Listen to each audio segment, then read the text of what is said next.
वक्त हो चला उत्तर प्रदेश की बड़ी खबरों का। नमस्कार, मैं हूं आपके साथ शुभ शुक्ला। आप देख रहे हैं नेशन नाउ समाचार।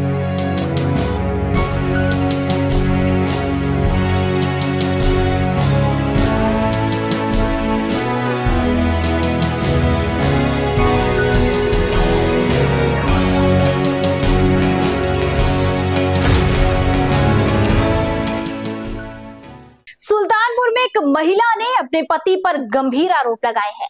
उसने पहली पत्नी को बिना बताए दूसरी शादी कर ली। पीड़िता शबाना की शादी 2022 में जमाल हसन से हुई थी। दहेज में बाइक न मिलने पर उसे घर से निकाला गया। मामले में महिला थाने ने संज्ञान लेते हुए मुकदमा दर्ज कर जांच शुरू कर दी है।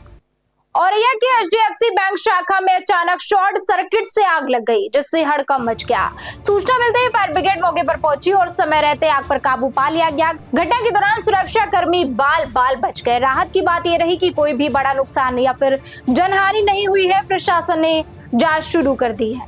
HDFC बैंक औरैया में जो ये शॉर्ट सर्किट से आग लगी है, इस पर आपको सूचना मिली है, तो इस पर काबू पा लिया गया। क्या कहना आपके बारे में? जी, आग की सूचना मिली थी अब से लगभग 15 मिनट पहले, और मौके पर आए तो बिजली का मीटर लगा हुआ ATM के सामने। इसको तत्काल ही आग पा लिया था। इसमें कोई जनहानि नहीं है, कोई विशेष नुकसान नहीं है, केवल मीटर जल गया है। रायबरेली के गुरबख्शगंज थाना क्षेत्र में तेज रफ्तार पिकअप और बाइक की आमने सामने जोरदार टक्कर हो गई। हादसे में बाइक सवार 2 लोग गंभीर रूप से घायल हो गए। मौके पर पहुंची पुलिस और एम्बुलेंस ने घायलों को अस्पताल पहुंचाया, जहां से उन्हें जिला अस्पताल रेफर कर दिया गया। पुलिस मामले की जाँच में जुट गई है। मामला है, कहाँ से है, क्या डिटेल है ये? एक दो एक्सीडेंटल के मामले आए हुए हैं। CSC जतवा से रेफर हैं। उनका प्राइमरी ट्रीटमेंट करके एडमिट किया गया है। कैसी हालत है सर? हालत अभी अंडर ऑब्जर्वेशन है। अमेठी में 12 वर्षीय बच्चे की संदिग्ध परिस्थितियों में मौत से हड़कंप मच गया है। बच्चे का शव पड़ोसी के घर से मिलने के बाद परिजनों ने हत्या का आरोप लगाया है। सूचना पर पहुंची पुलिस ने शव को कब्जे में लेकर पोस्टमार्टम के लिए भेज दिया है। पुलिस सभी पहलुओं की जांच कर रही है और गांव में तनाव का माहौल बना हुआ है। 7 बजे चगड़ी लेके आया हुआ है। हम सब्जी पूरी बनाए रहे खाई नम का पैसा दियो तू वहाँ चगड़ी चढ़ा लाई न कहीं नम जाए ठंडा लिया भाई गवा लेके वहाँ के एकदम और पूरा मारी रही मैं जो बैठा रहा है। मैं तो काज नहीं कहाँ चला गवा। हम खाना वाना खवा के सबका पौड़ गए न सवेरे बर्तन खाना खा के गया था? हाँ, खाना खाई नहीं, सब्जी पूरी खाई नहीं, निकारी नहीं बने न आते खाई न। भाई कैसे पता चला कि खत्म हुआ? कैसे जानकारी मिली लड़की? यही काका लागे झाड़े गए रहे तो कहीं बड़का तो वहाँ बैठा उन्हें कहाँ गए तो हम काका कहते पौड़े हुए तो कहीं बक्कू उमा कहते हम पारे हमें तो हमारे बड़का बैठा हम गए तो लेके आए फिर वहाँ से तो उसके बाद अब हमसे कौन से लड़ाई नहीं रहे काज नहीं कर सकता वही हमारे बच्चा के हमारी डार सूरे दिया। आज दिनांक 24 मार्च 26 को थाना बाजार सुपुर जनपद अमेठी सूचना मिली कि ग्राम बनापुर अब्दुल्ला बहारपुर में शिवम उम्र 12 वर्ष रामबरन की डेड बॉडी खेत में पड़ी हुई है। मौके पर आकर देखा गया तो डेड बॉडी पर कोई भी जायदाद चोट के निशान नहीं दिखाई पड़ रहे हैं। डेड बॉडी का पंचायतनामा भरकर पोस्टमार्टम के लिए भेजा जा रहा है। आवश्यक वैधानिक कार्रवाई की जाएगी। उत्तर प्रदेश में बढ़ती भीषण गर्मी को देखते हुए मुख्यमंत्री योगी आदित्यनाथ ने अधिकारियों को सख्त निर्देश दिए हैं। उन्होंने जनता की सुरक्षा के लिए पर्याप्त इंतजाम करने और लू से बचाव के उपाय सुनिश्चित करने को कहा है। साथ ही लोगों को सतर्क रहने की अपील की गई है। सरकार गर्मी से निपटने के लिए लगातार निगरानी कर रही है। आगरा में पुलिस कमिश्नरेट ने सोशल मीडिया नियमों का उल्लंघन करने पर बड़ी कार्रवाई की है। वर्दी में रील और पोस्ट बनाने के आरोप में 8 पुलिस कर्मियों को लाइन हाजिर कर दिया गया है। अधिकारियों ने इसे अनुशासनहीनता मानते हुए तत्काल प्रभाव से कार्यवाही की है। सभी पुलिस कर्मियों को रिजर्व पुलिस लाइन भेज दिया गया है और जांच जारी है। लखनऊ में बहुजन समाज पार्टी की अहम बैठक हुई है, जिसमें मायावती ने आगामी चुनाव की रणनीति पर चर्चा की है। उन्होंने कार्यकर्ताओं को जमीन पर मजबूत पकड़ बनाने और संगठन को सक्रिय करने के निर्देश दिए हैं। मायावती ने केंद्र और राज्य सरकार पर निशाना भी साधा है।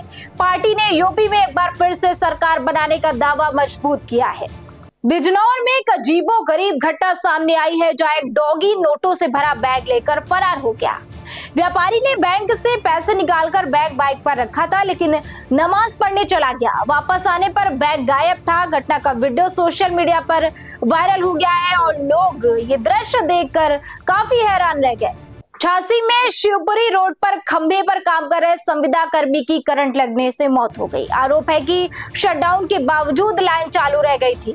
हादसे के बाद पूरे क्षेत्र की बिजली व्यवस्था ठप हो गई। पुलिस और बिजली विभाग ने मौके पर पहुंचकर जांच शुरू कर दी है और मामले की गंभीरता से जांच की जा रही है। सिद्धार्थनगर के डुमरियागंज क्षेत्र स्थित शाहपुर नवीन मंडी में भीषण आग लग गई। आग ने देखते ही देखते 7 दुकानों को अपनी चपेट में ले लिया। दमकल और स्थानीय लोगों की मदद से आग पर काबू पाया गया है, लेकिन लाखों का सामान जलकर राख हो गया है। आग लगने के कारणों की जांच प्रशासन द्वारा की जा रही है। क्या नाम है आपका? अब्दुल वहाब। आपके यहाँ मंडी में आपकी दुकान जली है, क्या जला, कैसे जली? जला ये तो नहीं मालूम, हम लोग तो घर चले गए, लेकिन उधर से जलते हुए इस तरफ बढ़ता हुआ पूरा चला आया और पीछे कम से कम 2000 कैरेट का बारदाना था और करीब 5-6 लाख रुपए का माल ताजा आया होता कल ही के डेट में। उस सारे माल खत्म हो गए, पूरे डॉक्यूमेंट खत्म हो गया, जितना लेन देन का हिसाब था आएंग वैंग सबका खत्म हो गया, पूरा काउंटर जल गया, कुछ भी बचा नहीं। आपका लगभग कितने का नुकसान हुआ होगा? कम से कम 15 से 20 तक। कितनी दुकानें जली हैं यहाँ 3 दुकानों में ज्यादा क्षति आई है। 4 दुकानों पे। आपकी किस चीज की दुकान थी? फ्रूट की, गोल्डन फ्रूट कंपनी के नाम से मेरी दुकान है। हाँ। और लोगों की? और एक वारसी फ्रूट कंपनी है, एक झटके इसके हैं। अच्छा, लगभग टोटल कितने का नुकसान हुआ होगा? कितनी दुकानें जली हैं? अब 4 दुकानें जली हैं यहाँ पर, पूरी तरह से एकदम खत्म हो गई। 4 दुकानों में कुछ भी नहीं बचा। लगभग कितने का माल रहा होगा? अब वो ये तो अनुमान करीब मिला जुला के कम से कम 1 के आर पार जाएगा, 1 करोड़ के आसपास ताजा। क्या मांग करेंगे सरकार से? अब सरकार से मांग है भाई, जो हम लोगों की मदद करें। और क्या? किस तरफ से आग लगी है, कैसे लगी है? इस तरफ से लगते हुए आए, शौचालय की तरफ से लगा है आग। आपको क्या लगता है, किसी ने लगाई होगी या लग गई? ये हम कैसे कह सकते हैं, अभी पूरी जानकारी नहीं है। क्या नाम है? मोहम्मद उस्मान हमारा नाम है, वारसी फ्रूट कंपनी हमारा फर्म का नाम है। किस चीज की दुकान थी आप? हमारा फल का दुकान है, फल का थोक का आड़त है, फल का व्यापार है थोक का। इसमें सेब उतरा था अभी परसों, तो डालने वाले थे स्टोर में, गाड़ी बुलाने वाले थे कि शाम को लोड करवाएंगे, थोड़ा धूप ज्यादा है। अब आज घटना हो गया, पूरा माल ही जल गया उसमें। कैसे आग लगी? अभी तो नहीं बता सकते हैं, शॉर्ट सर्किट से बता रहे लोग। हम तो यहाँ थे नहीं, घर पे थे। पता चला, फोन हमारे पास गया तो उन्हें भागते आए तो पूरा जल गया था पूरा। कितना नुकसान हुआ होगा? माल ये नुकसान हुआ करीब माल 6-7 लाख रुपए का माल था उसमें। फल जो वगैरह थे और सब जो सामान थे तो अपना क्रेट तो अलग है, लेकिन माल कितने का नुकसान हुआ होगा? अब ये 10 लाख रुपए के आसपास जो है हमारा 10-11 लाख का नुकसान हुआ। कितनी दुकानें जली होंगी लगभग? पूरा दुकान तो चार दुकान जली है। 4 दुकान, 4-5 दुकान जली है। कितने का नुकसान हुआ? अब सबका तो नहीं बता सकते किसका क्या है, हम केवल तो अपना बता सकते हैं। हमारे दुकान में जो माल था। क्या चाहते हैं सरकार से? क्या अब सरकार से ही चाहते हैं जो भी मदद हो सरकार का। सरकार भाई इतना हमारा नुकसान हो, कोई मदद तो होना चाहिए, नहीं तो हम तो बर्बाद हो जाएंगे वही से। इतना नुकसान हो गया, सारा व्यापार हमारा खत्म हो जाएगा। आग पे कैसे काबू पाया गया? अब वो डेंगल गया तो फोन किए सब, उसी लिए आया तो वहीं पे कंट्रोल हुआ। हाँ सर, आपकी यहाँ मंडी में आग लगी थी, कैसे लगी थी, क्या मामला था? अब आग का पता नहीं अभी आग कैसे लगा है, लेकिन जब बाहर हल्ला हो रहा था तो हम ऑफिस में बैठे थे, बाहर निकल के गए तो मेरे स्टाफ भी साथ में थे। तो वहाँ बगल फायर ब्रिगेड वाले हैं, उनको सूचना दिया गया, वो लोग आए, चौकी इंचार्ज आए और आग पे फायर ब्रिगेड वाले बहुत मेहनत किए, आग पे काबू पा लिया गया है। और एसडीएम साहब, तहसीलदार साहब भी आए, लेकिन इन लोगों का लाखों में नुकसान भी हुआ है। कितनी दुकानें जली होंगी? 7 दुकानें जली हैं। ये जो दुकानें थी सर अस्थायी थी या अस्थायी थी? यानी अस्थायी थी। तो ये थी आज की बड़ी खबरें। आप हमारे साथ जुड़े रहिए और देखते रहिए नेशन ऐप समाचार।